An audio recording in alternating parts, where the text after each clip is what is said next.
이혼을 하려고 주변 사람들 물어보거나 인터넷 뒤져보면 배우자가 사물이 되는 시기가 이혼하는 적기이다. 이런 말들이 많습니다. 어떻게 해야 사람이 사물로 보일까요? 이 말은 풀어 해석해보자면 내 배우자로 보이는 게 아닌 완벽한 타인으로 보일 때, 즉 배우자에게 아무 감정이 없을 때 이혼해라 하는 의미인 것 같습니다. 그럼 이 말이 정답일까요? 오답일까요? 저도 이혼을 해봤습니다만 어느 정도 공감하지만 전적으로 공감하지만은 않습니다.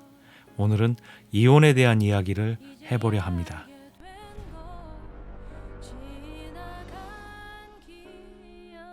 안녕하세요. 날개입니다. 오늘은 이혼을 결정하는 시기에 대해서 말씀드려보고자 합니다. 저도 한때 제가 너무 힘들어서 이혼을 해야겠다 라고 생각했을 때 어떻게 해야 현명한 이혼일까? 어떻게 해야 후회 없는 이혼일까? 하는 생각을 많이 했었습니다. 내가 섣부른가? 내 인내심이 이거밖에 안 되는가? 기회를 더 줘야 하나? 하는 여러 고민이 많았습니다. 결혼은 신중하게, 이혼은 신속하게 라는 책도 있는데 지난 날을 돌이켜보면 결혼 또한 신중하지 못했는데 이혼은 또 뜨뜻미지근하게 질질 끌었었고 쉽사리 결정을 하지 못했습니다. 외도한 배우자와는 이혼해야 하는 것 아닌가요?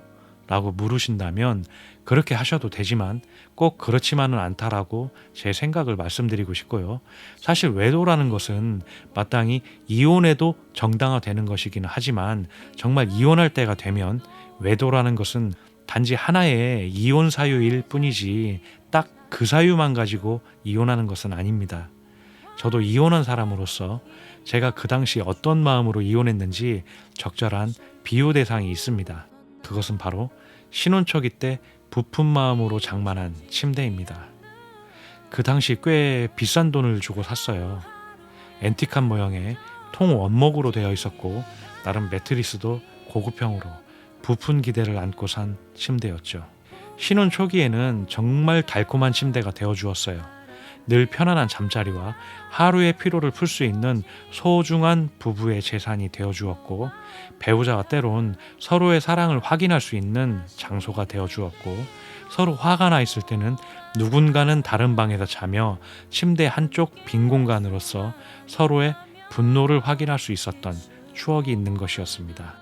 그리고 언제 그랬냐는 듯이 서로를 이해하고 다시 화목한 부부로 돌아가기에는 한 침대에서 같은 이불을 덮는다는 것만으로도 충분히 설명이 되었던 아주 소중한 것이었습니다. 신혼 초기에는 이렇게 지지고 볶으면서 따로 자기도 하고 또 같은 이불을 덮으면서 아웅다웅 살면서 부부도 늙어갔지만 침대도 같이 늙어갔습니다. 아이가 생겨나면서 침대란 것은 아이 엄마와 아이만 자거나 또는 비좁게 셋이서 자면서 서로 불편해하기 시작했고 아이가 하나 더 생기면서 그 소중한 침대 하나로는 우리 가족이 감당이 안 되었죠. 세월은 더 흘렀고 그 사이 정말 고마웠던 침대는 군데군데 칠도 벗겨지고 매트리스는 삐걱대기 시작했고 잠을 자도 전처럼 편안한 것 같지 않게 되었습니다. 이제 이 녀석과 이별을 해야 하나 하는 고민이 들기 시작했죠. 이혼을 고민할 때가 딱 침대를 바꿔야 하나 하는 시기와 같은 것 같습니다. 침대라는 게 어때요?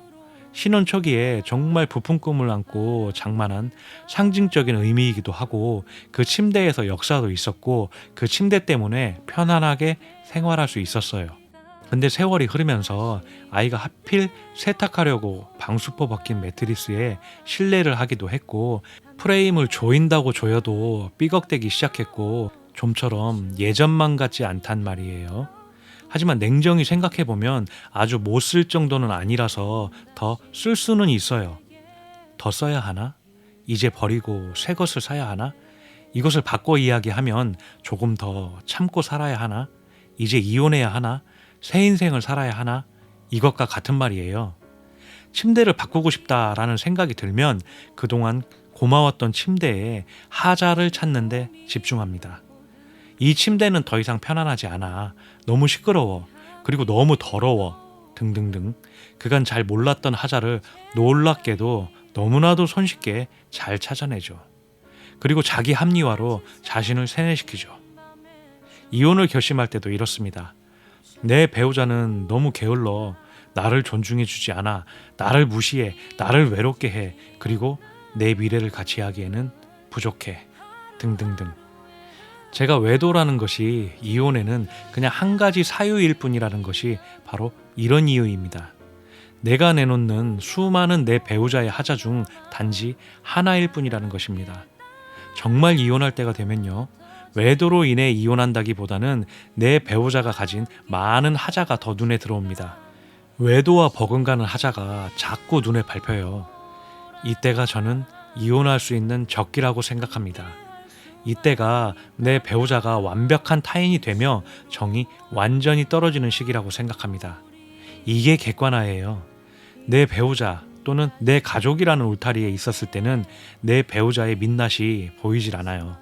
몹쓸 배우자라도 내 가족이라는 생각에 객관적으로 볼 수가 없었어요.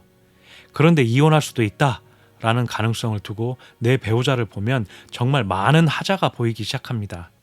이렇게 객관화를 시키다 보면 사물이 된다라기보다는 여태 못 보았던 그냥 제3자, 한 인간으로 보이기 시작합니다. 물론 살아온 세월이 길기 때문에 미련이라는 것이 없을 수는 없어요.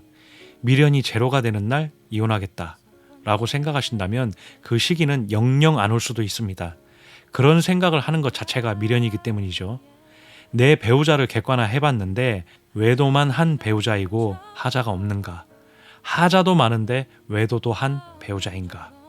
이렇게 냉정하게 여러분이 내놓은 질문에 답을 해보시기 바랍니다. 그리고 여러분 배우자를 객관화 하셨듯이 여러분 또한 객관화 하셔야 합니다. 몹쓸 배우자라 하더라도 그 배우자 없이 혼자 살아갈 준비가 되어 있는가 생각해 보셔야 합니다. 여러분 자신을 객관화하지 못하시고 단지 충동적으로, 단지 분노로 인해 이혼하신다면 여러분은 영영 과거 속에 살며 전 배우자를 원망만 하실지 모릅니다. 과거는 추억 속에 묻어놓고 새로운 침대를 사듯 여러분의 찬란한 미래만 생각하세요. 그렇게 할 수 있는 자신감이 있다면 여러분은 이혼하셔도 됩니다. 그리고 결정하셨다면 과거는 역사 속으로 묻어두고 앞으로 다가올 아름다운 새 인생만 생각하세요.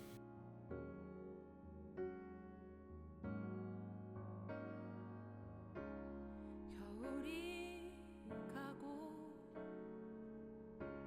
또다시 봄